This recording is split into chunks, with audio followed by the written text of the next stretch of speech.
India TV YouTube channel को subscribe करें और बेल आइकन दबाएं।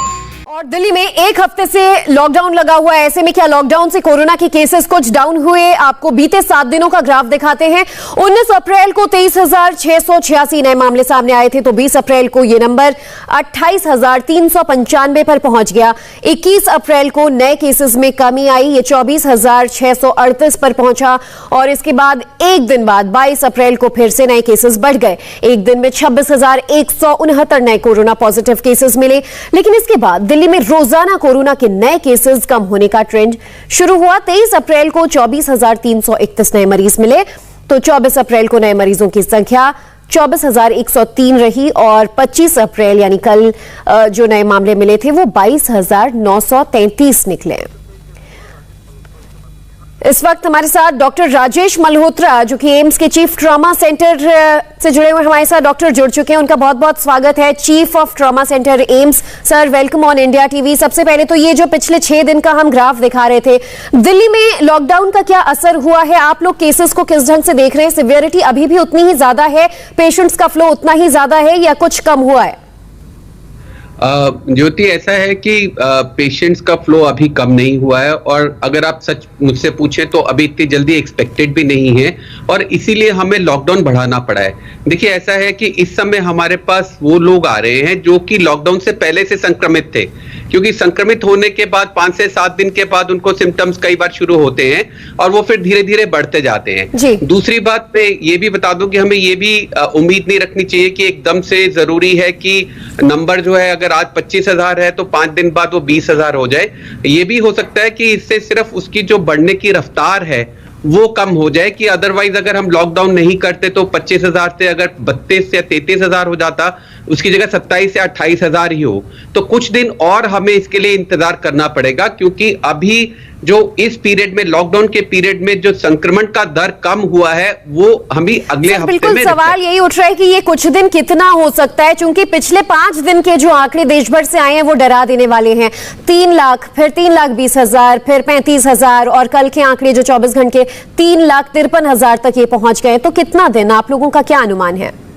तो ऐसा है कि ज्योति, हमें पता है इतने समय से कि ये वायरस कैसे बिहेव करता है। हमें ये पता है कि कोई भी व्यक्ति अपने कोई भी सिम्टम आने से 2 से 3 दिन पहले से तो डेफिनेटली वो दूसरों को संक्रमित कर सकता है और तकलीफ होने के बाद वो 10 दिन तक, जो हम कहते हैं कि 7 कम से कम उसमें से 3 दिन बिना बुखार के है, तो एक करीब 2 हफ्ते तक कोई आदमी ऑन एन एवरेज दूसरों को इन्फेक्ट कर सकता है। तो जब तक हम 2 हफ्ते तक लोगों को अंदर बंद नहीं रखेंगे, जो इन्फेक्टेड लोग बाहर आके दूसरों को इन्फेक्ट नहीं करेंगे, तब तक इसमें कुछ विजिबल इफेक्ट आना मुश्किल है। सर, 2 हफ्ते तक आप कह रहे हैं कि ये इन्फेक्ट कर सकते हैं और संक्रमण जो है वो फैलने के चांसेस ज्यादा रहते हैं। वेरिएंट के नए रूप को लेकर हमने काफी चर्चा की, सिम्टम्स को लेकर और जिस तरह से युवाओं में, बच्चों में फैल रहा है, इन सब पर चर्चा की।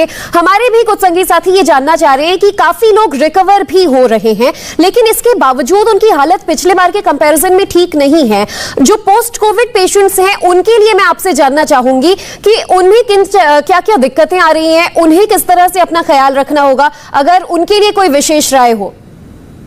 तो आपने बिल्कुल ठीक कहा। इस बार हमने बहुत सारे ऐसे लोग देखे हैं जो पहले कोविड से संक्रमित हो चुके थे और वो दोबारा अफेक्टेड हुए हैं, और कुछ जिसमें हम जो वैक्सीनेशन का जो ब्रेक थ्रू इन्फेक्शंस हुई हैं, जो वैक्सीनेशन के बाद भी हुई हैं, ऐसा शक जरूर होता है कि ऐसे लोग हैं जो किसी न किसी वेरिएंट से प्रभावित हुए हैं। तो उसी में ही जीनोमिक सर्विलेंस की इंपॉर्टेंस आती है कि हमें ये देखना होगा कि ये थोड़ा बहुत जो वेरिएशन है, जो नए सिम्टम्स के साथ में सोर थ्रोट और बुखार के साथ आ रहा है, यही दोबारा इन्फेक्शन भी कर रहा है और वैक्सीनेटेड लोगों को भी कुछ हद तक यही वेरिएंट कर रहा है। इसका मतलब ये है कि अगर आपको कोविड हो भी गया है तो आपको सारी की सारी प्रिकॉशंस ऑब्जर्व करनी है, कोविड एप्रोप्रिएट बिहेवियर करना है। और दूसरी बात है, कोविड के बाद बहुत ज्यादा फैटीग, वीकनेस, थकान जो होती है, उसके लिए प्रॉपर न्यूट्रिशियस डाइट और प्रॉपर एक्सरसाइजेज, अपने लंग्स की एक्सरसाइजेज, अपनी फिजिकल एक्टिविटी और विटामिन रेगुलरली लेते रहे। चलिए, तो पोस्ट कोविड केयर कितना जरूरी है ये भी आप बता रहे हैं। मदरहुड हॉस्पिटल से डॉक्टर राजीव रंजन भी हमारे साथ जुड़ चुके हैं। डॉक्टर राजीव जी, आपका भी स्वागत है, शुक्रिया वक्त निकालने के लिए। इस बार जो हम हालात देख रहे हैं, छोटे छोटे बच्चे भी संक्रमण का शिकार हो रहे हैं, क्या किया जाए कि घरों में जो इन्फेक्टेड लोग हैं वो बच्चों को इससे बचाए रखें? जी हाँ, इस बार संक्रमण की संख्या बच्चों में काफ़ी अधिक है, कई गुना ज़्यादा है। लास्ट ईयर तो लगभग वो एसिम्प्टोमेटिक थे, बट इस बार बच्चों में संक्रमण भी है, माइल्ड टू मॉडरेट सिम्टम्स भी हैं। उन्हें तेज बुखार, लूज मोशन, हेडेक और उल्टियाँ भी हो रही हैं। मैं अभिभावकों से निवेदन करूंगा कि अगर आप बाहर काम करते हैं, पूरी तरीके से डिसइंफेक्ट करके ही अपने परिवार और अपने बच्चों के पास जाएं, बिकॉज उनके संक्रमण की संख्या इस बार ज़्यादा है। हमें उन्हें सुरक्षित रखने के लिए उनको घर पे ही इन्वॉल्व करना चाहिए। प्लेग्राउंड्स टाइप का घर का ही माहौल बनाए जिससे बच्चे उसको इंजॉय भी करें। एक जो बड़े बच्चे उनमें आप मास्क यूज कर सकते हैं। पौष्टिक आहार बहुत ज़रूरी है जिसमें प्रोटीन की मात्रा ज़्यादा होनी चाहिए। अपने चिकित्सक से मिलकर आप या फ़ोन पे टेलीकंसल्टेशन करके आप विटामिन और सप्लीमेंट्स जरूर लें। एक पूरे देश भर में जो ऑक्सीजन की किल्लत हम देख रहे हैं, इसमें सबसे ज्यादा शिकार युवा तो हुए ही हैं।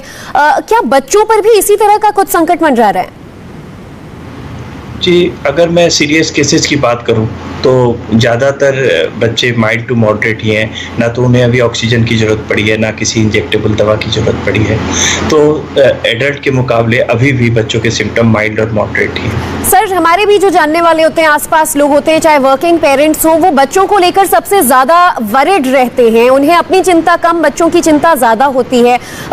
इसके बावजूद जब बच्चे इन्फेक्टेड हो जाते हैं तो पेरेंट्स के लिए, बच्चों के लिए आपकी क्या राय है?